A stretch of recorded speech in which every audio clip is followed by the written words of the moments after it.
Well, good morning, friends. Mark Holmes here, of course, with my buddy Cowboy Joe Boo, as well as Joe Bear in the house. And as always, I want to say thank you all for watching, commenting, subscribing, and being part of the Joe Boo Sports Report. Without you guys, as well as you ladies, you know that this literally does not work. So let's get open for business here, and let's wake up those football gods on this Taco Tuesday. And may all your taco dreams come true. Man, what a night last night. What a night, what a night, what a night. My goodness. Last night, watching the Rams. You know, I enjoyed watching the game last night. I was actually honored because Tom Grossi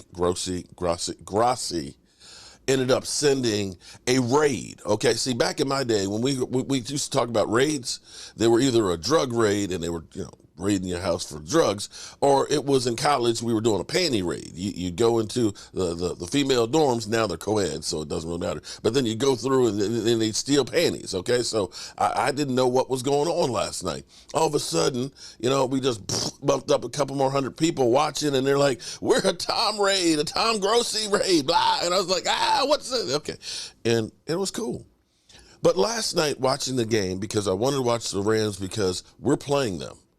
And I have been one of those guys that say that Matthew Stafford is overrated, because they always say, well, if you're a great quarterback, you'll elevate your team to win. That's what they always say. But I said, well, how come he didn't do that with the Lions? And then they say, well, he never had a defense, or he never had receivers. Hello?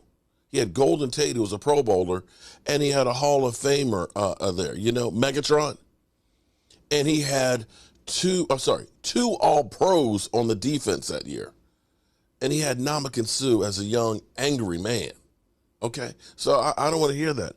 He benefited from having a great team. And his team, unlike the Dallas Cowboys that say, we can do more with less, they went out and said, let's get Odell Beckham. Well, they already had Cooper Kupp and Jefferson, and they said, let's go out and get like Von Miller, to go with Aaron Donald. That team was a team that literally, bought that Super Bowl and went and got the best of the best. And when they got Matthew Stafford, you had a lot of benefits that other quarterbacks didn't. But Matthew Stafford, I remember looking this up last year, Matthew Stafford was moving up the chain of pick sixes in the NFL. Peyton Manning, I believe, is the number one. I think Drew Brees might be number two, but it's because they played so long that they had him. Matthew Stafford was just about there with those guys. In fact, last night tied, I believe, Joe Namath for number 3. Here was my call last night, in case you guys missed. We had a ball last night between the Washington Commanders fight song and watching the game and having Tom, honor me and stuff. But let's just listen to the excitement here. And wait until Ford gets back. Chances on Cooper Rush 8-0, I doubt it. The Rams center probably won't play Sunday, concussion. Rams we trust, and Dak Prescott. Who all trust and clutch Russ? Okay, Russ. Okay. Love your work. Keep it up. Much love, Dad. Appreciate you, Ember. Listen, I want to see Kurt Benkert start a game so bad. So bad. Here we go. 1st and 10. All right, ball on the floor. Oh! Pick six! Pick six! Pick six! Matthew Stafford, your ass! Your ass, Matthew Stafford! Oh! Your ass! You are ass! Pick six! Holy moly! Start hate me over Waller from now on. Wow! Oh, it's a pick. Oh, Aaron Donald looks dumbfounded. Matthew Stafford over there with Sean McVay. What's you gonna say? What's you gonna do? Pick six! Oh, your ass! You can take the boy out of Detroit, but you can't take the Detroit out the boy. Matthew Stafford going back to his Detroit Lion roots. Oh my God! Oh my God! That was insane! Holy moly! On a screen pass, he robbed it. Oh my God! The score is 24-9. Jesus Christ! I think we can say, excuse my language there. Didn't mean to use the Lord's name in vain, but I think we can say good night, Irene. And it's 24. Good night, Irene. And a little piece of trivia here. Matthew Stafford is on the pace to be better than some of the Hall of Famers, including Peyton Manning. Matthew Stafford has almost as many pick sixes as Peyton Manning, but Peyton Manning played for like 20 years. Damn. Wow. The one place you can't. Wow is right. Wow. So we play that team that is now on a 2-game. Was it 2-game? No, they lost their opening game, didn't they? No, but they lost. They lost to Buffalo season opener. So then they got to win. I'll have to figure it out. But anyway, they lost again to the 49ers, who are their kryptonite. Now, before we get into everything else, the great discussion has been Dak or Cooper Rush. We don't need to have this conversation. Dak's not ready. Jerry Jones today, just about 15 minutes ago, said on 105 The Fan that Dak's thumb is healing just fine, but the quarterback's grip on the ball is not well enough to play at the moment. Prescott is set to meet with the doctors today. Now, guys, this whole thing, well, he's going to play against, he's not going to play against. I'm not even sure he's going to be able to be ready to play against the Eagles. In some regard, this could be gamemanship to try and make the Rams and the Eagles plan for both quarterbacks. Make them do a little more paperwork. Make them do a little more study between the two. Try and make them have 2 game plans. Because, guys, I know he got his stitch out last Monday. But in his thumb here, there are screws in the bone with a metal plate. Screws and a metal plate, and you got to grip a football and be able to launch that sucker so it sizzles. And we think that that's going to happen in 2 weeks. I'm not sure it happens in 3 weeks. I'm not sure that it happens in 3 weeks. Now, here's where it gets to be kind of crazy, okay? Shout out to Micah Parsons. Micah Parsons, who understands history. See, here's the thing I love about Micah Parsons. Last week we saw Micah Parsons taking direction from Charles Haley. Right now you can say, oh, I guess Eagles are claiming that Hassan Reddick is the same as Micah Parsons. Okay. Whatever, Eagles, okay? Yeah, okay. Cocaine is a hell of a drug. But Micah Parsons is the best defensive player in football. Let's be clear on that. That guy is requiring double and triple teams, and even sometimes then, you still don't stop him. This defense is feasting because of what Micah Parsons is doing. But he's not so arrogant that he turns around and is like, I don't care about what this old fart has to say. He's like a sponge sucking it in. And he recognizes history of the team. He was the first one to say, doomsday. And for those of you who don't know, I lived through both doomsday defenses. And as much as we always give praise to Roger and Tony and Drew and Troy Aikman and Michael Irvin and Emmitt Smith, without those doomsday defenses, hate to say it, but those guys would be Tony Romos. Seriously. During the 90s, when we were winning Super Bowls, we're only giving up 15.4 points a game. You can coach. You can call plays a little different when you have a defense that is shutting people down and getting plays. That's a big part of the 49ers' dominance over the Rams. Their defense, boom, pounds away. And then you got a weapon like Debo who is unstoppable. That's a recipe for wins. We need to kind of pump the brakes a little bit here because Brian sent me this morning an article that said, can the Eagles go 17-0?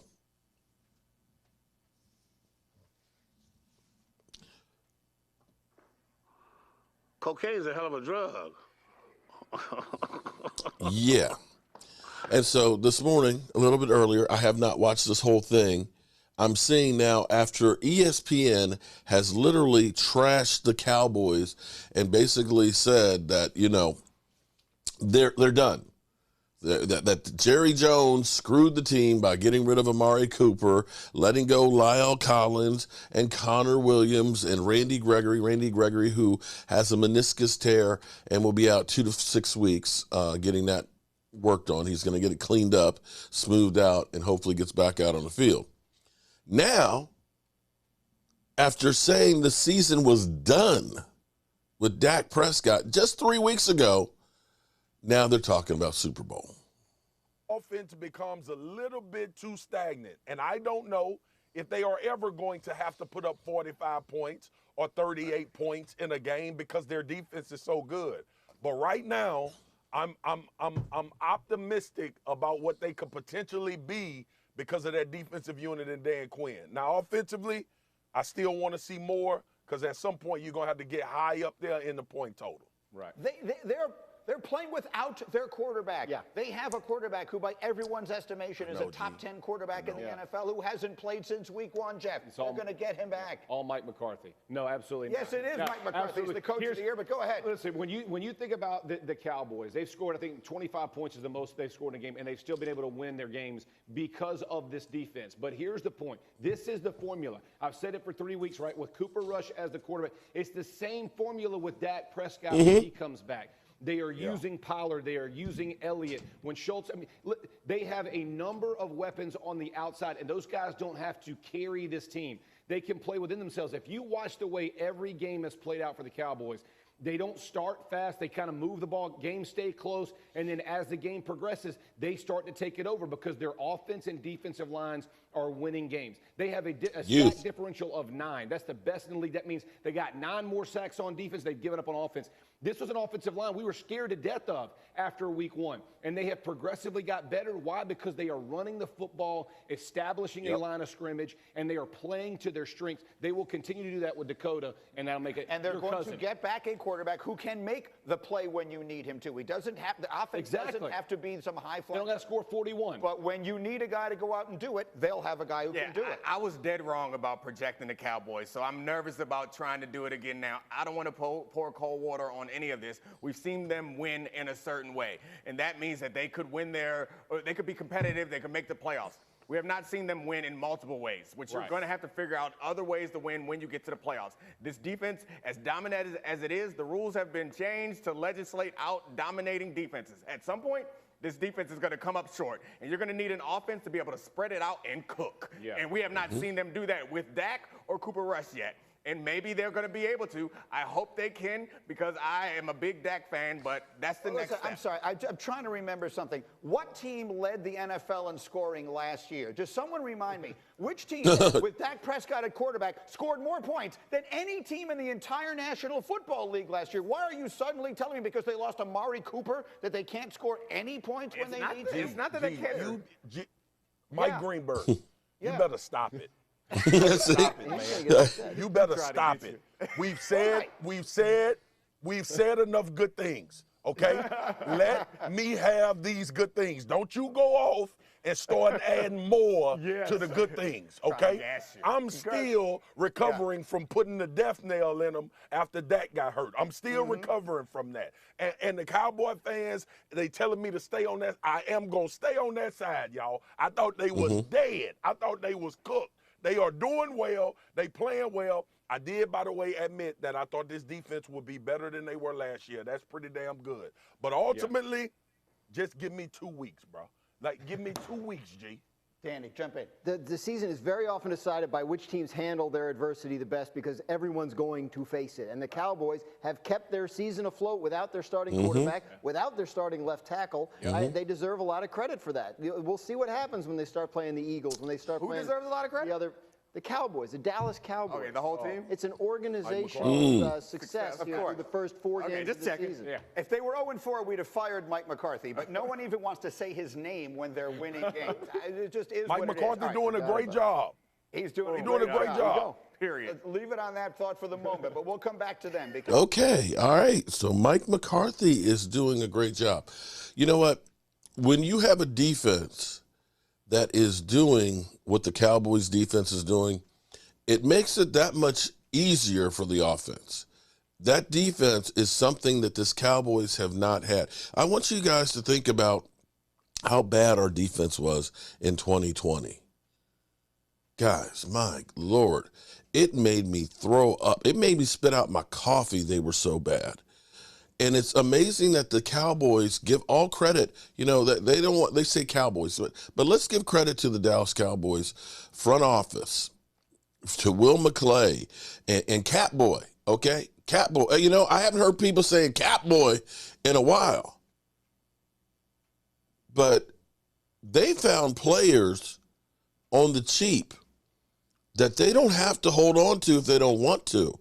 Dante Fowler, Turpin, Anthony Barr. That's just 3 right there this year. We didn't sign a lot of guys, but the guys we did sign, Jason Peters, every single one of them, along with that 81% of the players that they've drafted, that's young. Because, see, here's the difference. I don't know if you guys understand it, but see, the Cowboys kind of get through a lull in the middle of the games, and then they seem to pick it up in the fourth quarter. Do you understand why they're doing that? The depth that they have on the defensive line, they can wear out the offensive line. By the fourth quarter, the other teams are just tired. The Cowboys are the 3rd youngest team in the NFL. Those young guys have a little more juice in the tank than some of the older teams. And these are things that are going to benefit them. And understand that a lot of these guys don't necessarily really know what they're doing. They're going to learn more as the season goes on. This is where you look at this and say, the Cowboys hopefully will be peaking as the season goes on towards the end of it. And because as you look at this right now, we saw a game where CeeDee Lamb was ass. And we've seen games where he's been really good. We've seen games where Zeke was feasting, and then other ones where he wasn't quite as good. But then we've seen Tony Pollard. We've seen games where we actually had our young tight ends catch 5 passes and, make plays. And now we got Michael Gallup, who got his first touchdown of the season. So when you start looking at this, it's not one piece that you stop on that offense right now. It's not, let's be clear, it's conservative right now. It's kind of limited. It's saying we're not going to turn over the football, and our defense is keeping us from getting into track meets. When we start playing better teams, and I'm not ready to go ahead and say, we're going to, we're not going to lose. No, I'm not that guy. I'm not the Eagle guy, okay? I recognize that Washington and the Giants are bad teams. I recognize that. And it's going to be when we play good teams that we really see stuff. Don't be the Eagle guy that swears that we're going undefeated because you beat, the Lions, the Jaguars. Don't be that guy. But I'm going to say, and I'm going to go back through to it again, all props go to Dan Quinn for having a vision and the fortitude to convince the Cowboys to listen to what he needed to be successful. Because this, my friends, I've been playing for about 6 months now, and it is so true. Yeah, we knew whatever conditions were going to come up tonight, we really, one of the main things we want to do was just play at our style. And we did that tonight. That was one of the things going in all year long. We're fast, we're physical, and we have a real style about how we play. I thought that came out tonight. Fast and physical. I certainly hope so. Couldn't be more proud to be part of that unit that plays, with an aggressive style. We talked about out-hitting people. Out-hitting people. We want to affect the quarterback. And even affect the quarterback. Sacking him. We wanted to win it with fundamentals. Fundamentals. Don't miss tackles. Work really hard in that fashion. Something that our coaching staff and the players, we talk tackling, we talk turnovers, really every day that we practice. Tackling, turnovers. And, that's what came tonight. Well, we certainly have so much respect for their offense the way they did. So I was not surprised that we played well. We've had terrific weeks of practice and preparation. So going into it, we were healthy and we really felt like we were going to play fast and physical. We prepared for no huddle for 2 weeks. And if you give those group of guys 2 weeks to prepare, the coaches and those players, I think you're going to like the results. What showed your players after the game, coach?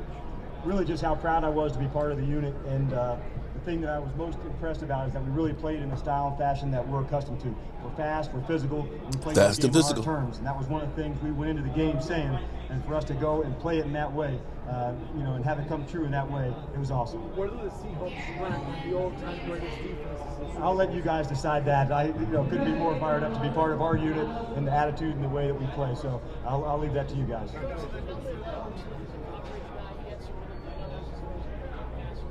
Coach Carroll has been he's been huge for my career. I think just how to feature the players, and let's find what a player can do well, and let's accent that. And that'll be one of the many things that he's taught me. What did that first front? Did you anticipate it would be that one-sided? It looked like it was dominating their offense. I don't know about that, but I certainly know our guys know how to rush, and that was one of the things we knew when you face a quarterback like him, you better be able to affect him. We didn't talk about sacks or hits. We talked about can we get him off the spot. And we knew in certain coverages there was going to be times when he got the ball out and under 2.2, 2.3, which is hard for a rusher. Sometimes it can be, if it's at 2.6 or 2.7, that's when you can get the hit. So we knew they'd have to deal with us, in terms of, I was fired up for Quinn and what he was able to do, and Cliff and Michael have been doing that for a while. So it was just another example of how, we have a really deep front, and some games you have to play real hard ball. It's going to be a running team, and then there's games like tonight where it's going to be more featured pass rush. What did that several times, audible into a run like Bobby Wagner was nodding. He came back and made a signal. Did you guys know any of the calls and the signals? We did not. In fact, some of our calls, we just wanted to have some fun, and we made up some calls just so we'd be able to do some too. All right. So shout out to that defense, because currently, as we sit here today, the Dallas Cowboys defense is climbing up the rankings. Right now, scoring defense-wise, and defense is back, mind you, in the NFL. You're seeing a lot less scoring this year than before. Going into this week, points per game per team are down like 4.5 points. It may be even lower this week. Right now, the Dallas Cowboys are the third-ranked team as far as scoring defense, 7th in yards, and only 21 in takeaways, but they were like 28th. And, part of that, I think, is Diggs took it personally that people said that, interceptions, big deal, because when something happens to the Cowboys, it's no big deal. He's not a shutdown corner. Well, I tell you what, right now, I'll take Diggs over Ramsey, because Ramsey is leaving the Rams wanting at the moment. He does not seem like that shutdown corner that he was. So there we are, guys. A little bit long-winded this morning, but we got a lot of stuff going on. The Cowboys, of course, today is the players off across the NFL. They get back to work tomorrow. We'll see what we hear about Dak Prescott's thumb, but I'm not sure that he's going to be ready for the Eagles. I, again, think that that's gamemanship. And that's cool. Jerry Jones likes to be the distraction of things and kind of baffle you with bullshit. And I've always said that Jerry Jones is always over here. He is like at the dog racetrack where they have the electric bunny that jumps out. All the dogs, they're running after him and everything else, while the team and the organization actually does all the work over here. That's the way it is. Jerry Jones likes to be the voice that's always heard, because Jerry Jones. I think that's a part of leadership, is to have some of the guys that have gone before that have been disappointed to share it with everybody involved. For me, it's a reminder.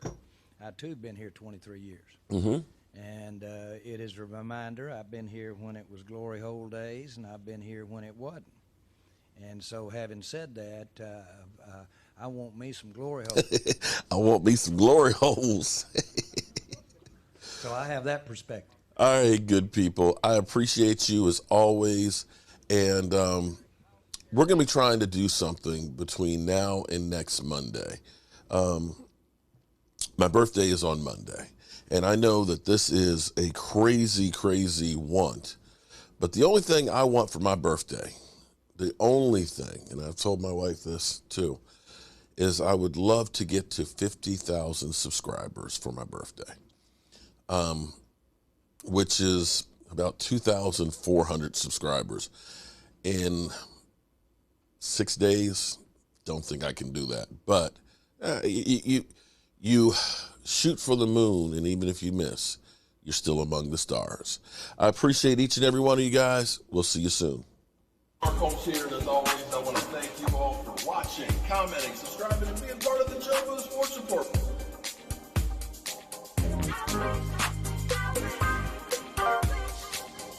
You did one hell of a job, and the only thing else I got to say is, how about them Cowboys? Yeah.